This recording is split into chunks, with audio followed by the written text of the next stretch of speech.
The hospital room smelled of antiseptic and despair. But Jamie Carter's voice cut through it like a blade. "You're the best physical therapist in New York. Mr. Torres. Name your price to save my sister." I froze, my clipboard trembling in my hands.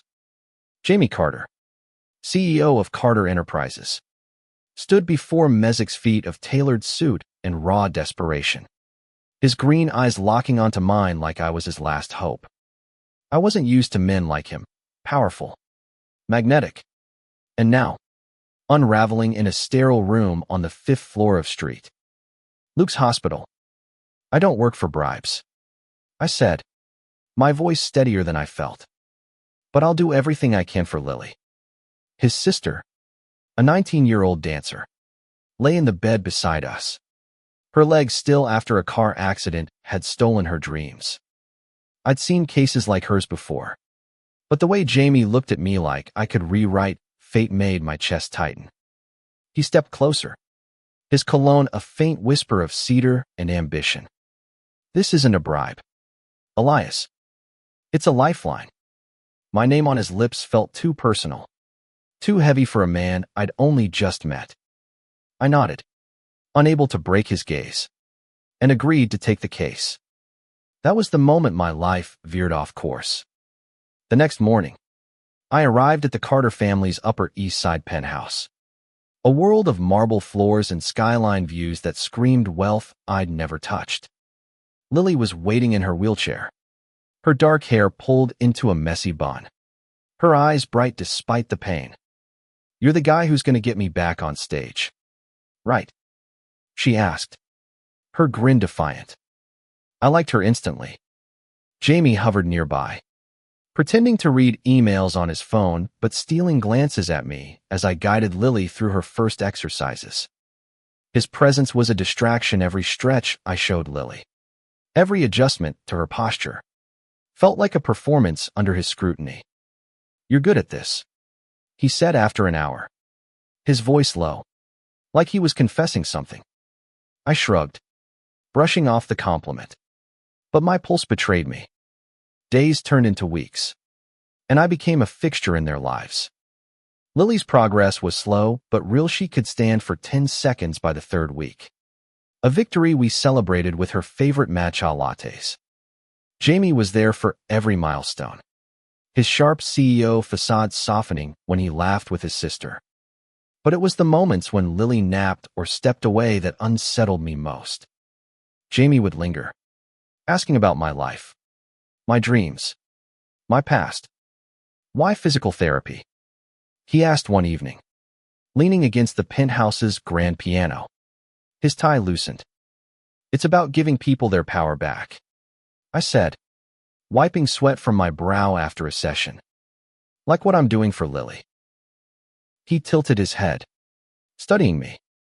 "And who gives you your power back, Elias?" The question hung in the air, unanswered, as my heart thudded. I wasn't out to most people. Growing up in a small Jersey town had taught me to keep that part of myself locked away. But Jamie's gaze felt like it could see through every wall I'd built. By month 2, Lily was walking with a cane, and Jamie insisted on throwing a small celebration. "Just family," he said. But when I arrived at their penthouse, I found his father, Richard Carter, a silver-haired titan of industry with a handshake like a vice. I'd heard rumors about him: old money, older prejudices. I braced myself, sticking to small talk about Lily's progress. Then it happened.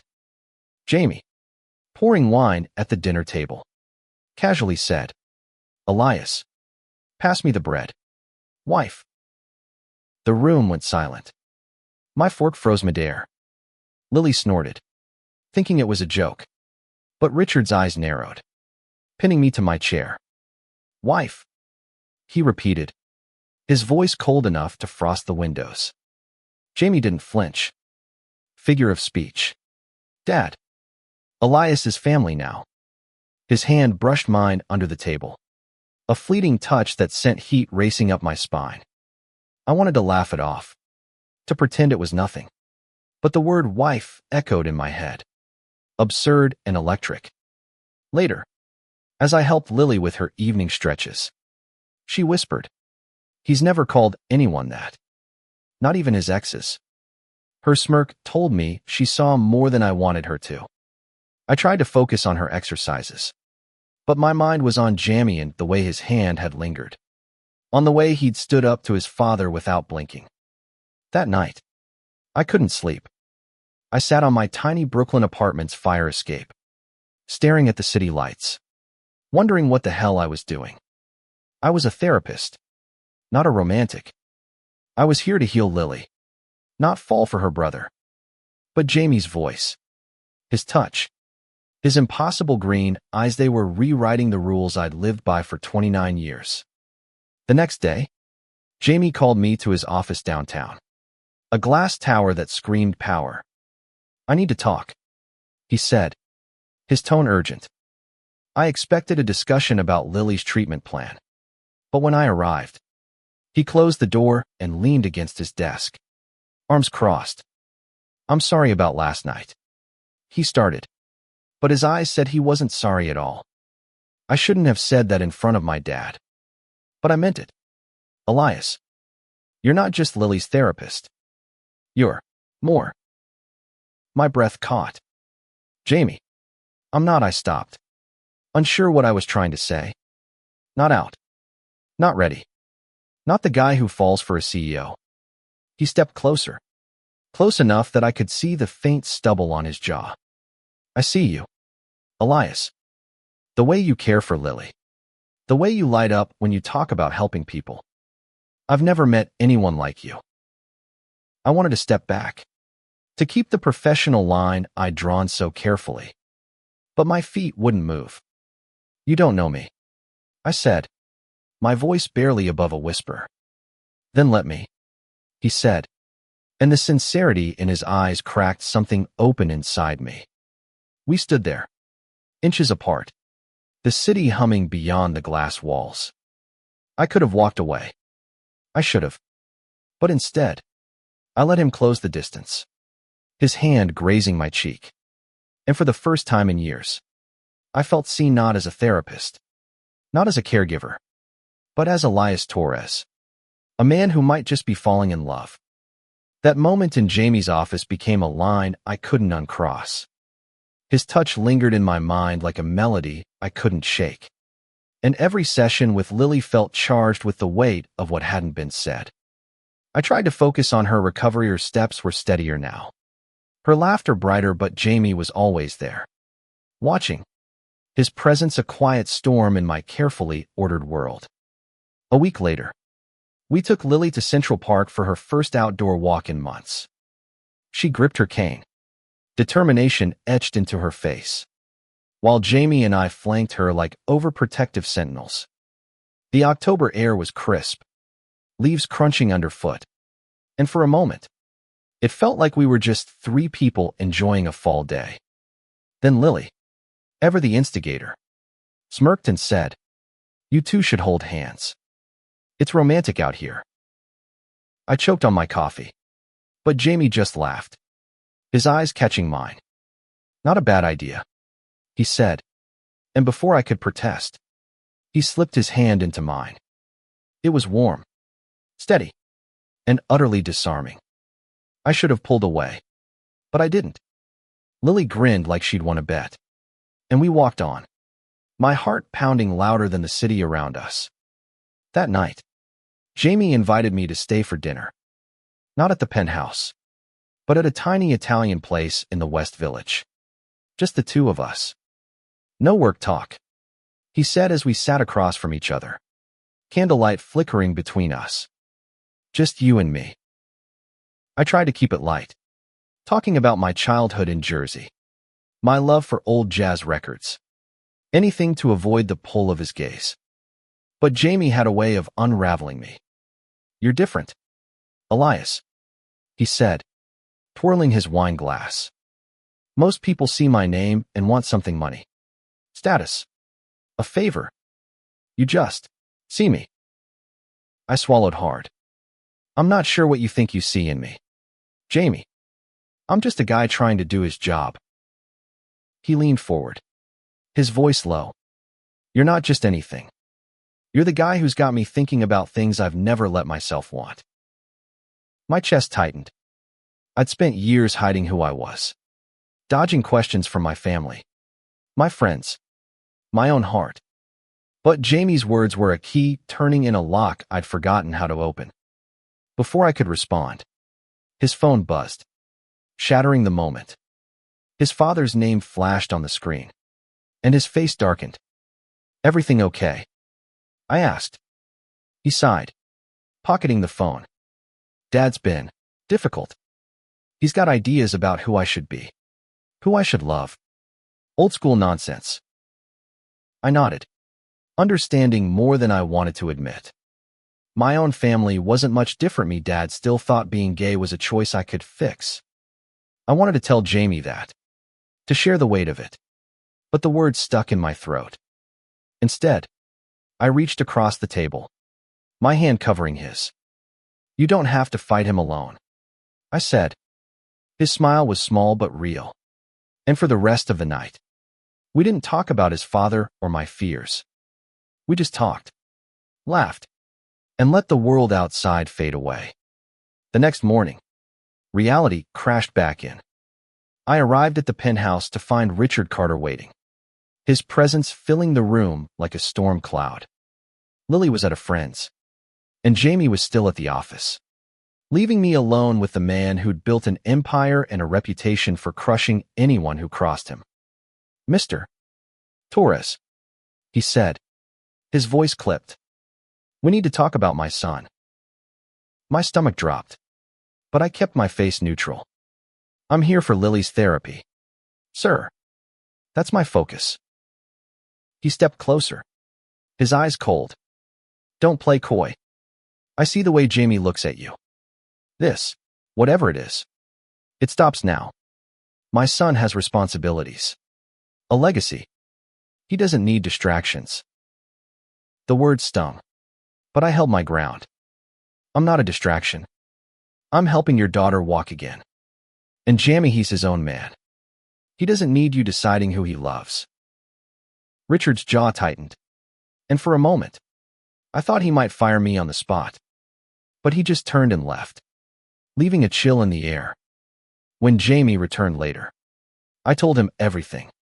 His face hardened, but he didn't lash out. Instead, he took my hand, pulling me close. I'm done hiding who I am, he said, and I'm done pretending I don't want you. Before I could respond, he kissed me. It was fierce, urgent, like he'd been holding it back for weeks. My world tilted, every doubt drowned out by the press of his lips, the warmth of his hands. When we pulled apart, I was breathless, my walls crumbling.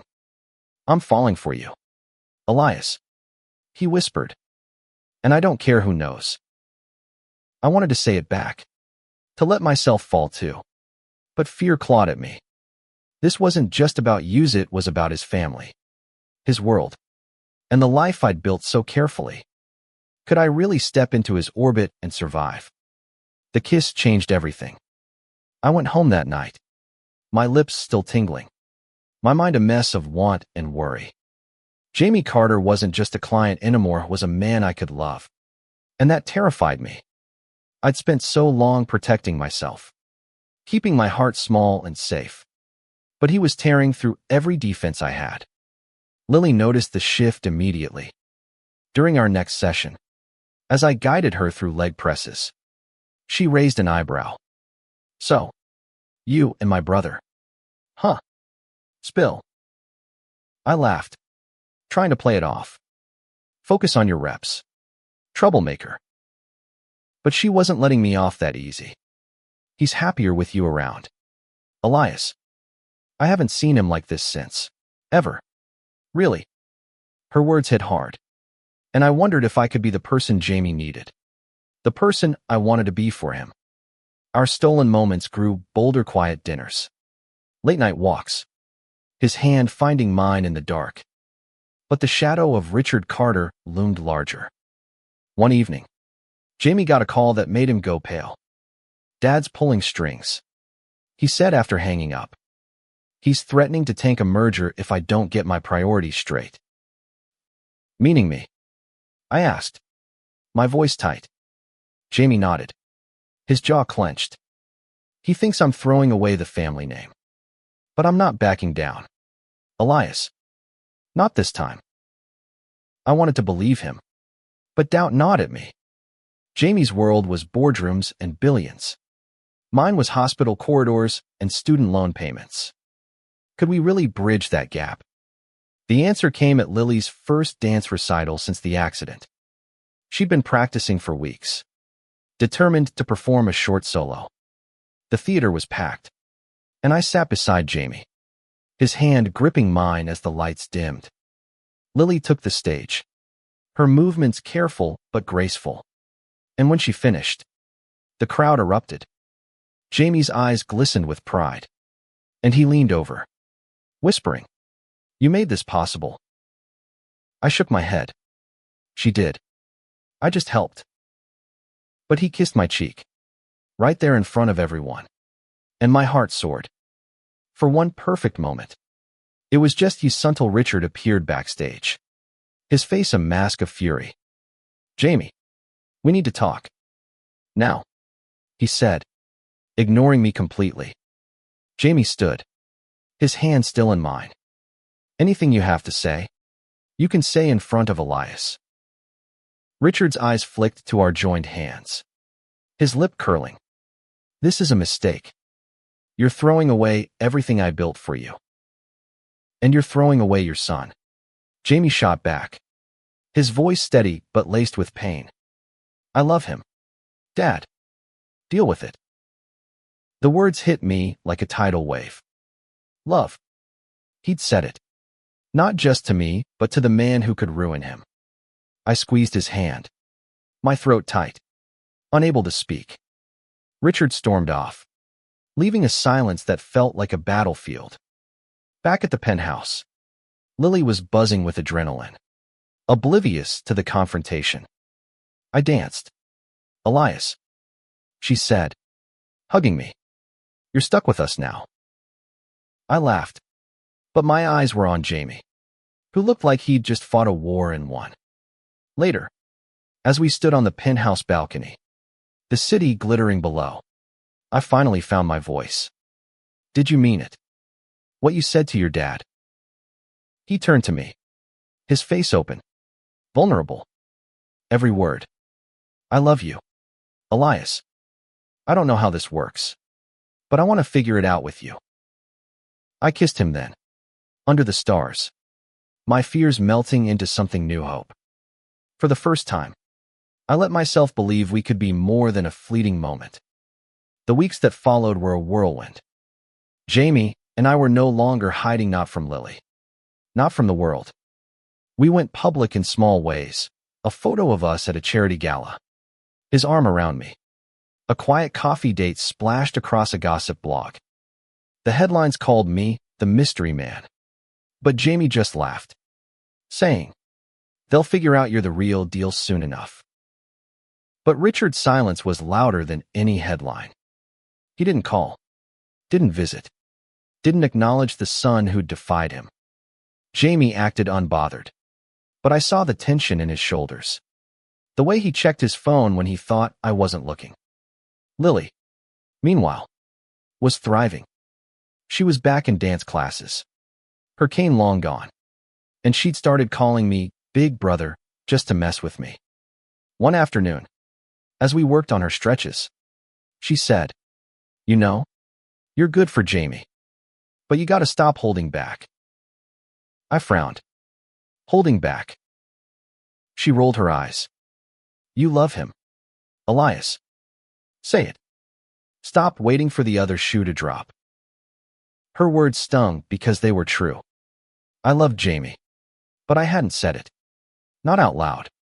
Fear still lingered, fear of his world, of losing myself, of the family I'd left behind in Jersey who'd never accept this. But Lily's challenge stuck with me. And that night, I decided it was time. I found Jamie in his office, papers scattered, his tie undone. "Long day?" I asked, leaning against the doorframe. He looked up, his smile tired but warm. "Better now." I took a deep breath, my heart racing. "I need to tell you something." He stood, concern flashing across his face. "What's wrong?" "Nothing's wrong," I said, stepping closer. I love you, Jamie. I've been scared to say it, but I do. I love you." His face lit up, and he pulled me into his arms, kissing me like it was the first time. "Took you long enough," he murmured against my lips, and we laughed, the weight of my fear lifting. But the other shoe did drop, just not the way I expected. The next morning, Richard showed up at the penthouse, unannounced. Lily was at rehearsal, and Jamie and I were making breakfast, my hands still sticky from pancake batter. Richard didn't bother with pleasantries. "I'm stepping down as chairman," he said, his voice flat. "The board wants you, Jamie, but they're nervous about this." He gestured vaguely at me, his disdain clear. Jamie's hand tightened around mine. "If they want me, they get Elias too. Non-negotiable." Richard's eyes narrowed. "You're willing to risk everything for him?" "I'm not risking anything," Jamie said.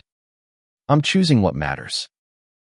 I stood there, stunned, as Richard's resolve seemed to crack. He didn't apologize, didn't embrace us, but he nodded a small, grudging acknowledgement before leaving. It wasn't acceptance. Not yet. But it was a start. Months later, Lily danced in a sold-out show, and Jamie and I sat in the front row, cheering louder than anyone. Afterward, we walked through Central Park, the same place where we'd first held hands. Jamie stopped by the fountain, pulling me close. "You changed my life, Elias," he said. "You gave me my sister back, and you gave me us." I smiled, my heart full.